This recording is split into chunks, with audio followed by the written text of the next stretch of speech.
3 दशकानंतर विद्यार्थ्यांची पुन्हा भरली शाळा। सह्याद्री हायस्कूलच्या माजी विद्यार्थ्यांचा स्नेहमेळावा उत्साहात। धामोड तालुका राधानगरी येथे 3 दशकानंतर पुन्हा एकत्र येत जुन्या आठवणींना उजाळा देण्यासाठी सह्याद्री हायस्कूल धामोड येथील 1996-97च्या 10वीच्या वर्गातील माजी विद्यार्थ्यांचा स्नेहमेळावा उत्साहात पार पडला।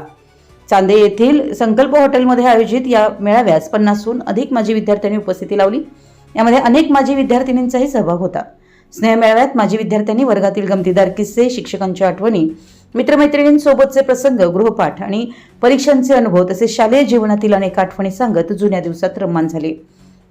शालेय जीवनातील खेळ, खोड्या, दोस्ती आणि निरागस क्षणांची आठवण काढताना अनेकांनी भावनिक प्रतिक्रिया व्यक्त केल्या। यावेळी सर्वांनी आपला परिचय करून देत सध्या कोणत्या क्षेत्रात कार्यरत आहेत याची माहिती दिली। तसेच गेल्या अनेक वर्षातील अनुभव शेअर करत पुन्हा एकदा मैत्रीचे बंध दृढ केले। दुपारच्या स्नेहभोजनापूर्वी कराओकेवर विविध सांस्कृतिक सादरीकरणं करण्यात आली। या प्रसंगी प्राध्यापक प्रताप कुपले यांनी उद्योगपती चंद्रशेखर डोली यांच्या जीवनावर आधारित पोलादी पंख हे स्वलिखित पुस्तक उपस्थितांना भेट दिलं। कार्यक्रमाच्या शेवटी सर्वांनी एकमेकांना निरोगी आणि आनंदी आयुष्यासाठी शुभेच्छा देत पुन्हा भेटण्याचा संकल्प केला। शाळेच्या आठवणींनी भारावले माजी विद्यार्थी। शाळा या 2 अक्षरी शब्दात खूप मोठं विश्व सामावलेलं असतं। शाळेतील दिवस, मित्रमैत्रिणींसोबतची मस्ती, मैदानावरील खेळ, शिक्षकांचं मार्गदर्शन आणि वर्गातील गमती-जमती आठवल्या की पुन्हा बालपणात गेल्यासारखं वाटतं, अशी भावना माजी विद्यार्थिनी शबाना नावळेकर यांनी व्यक्त केली।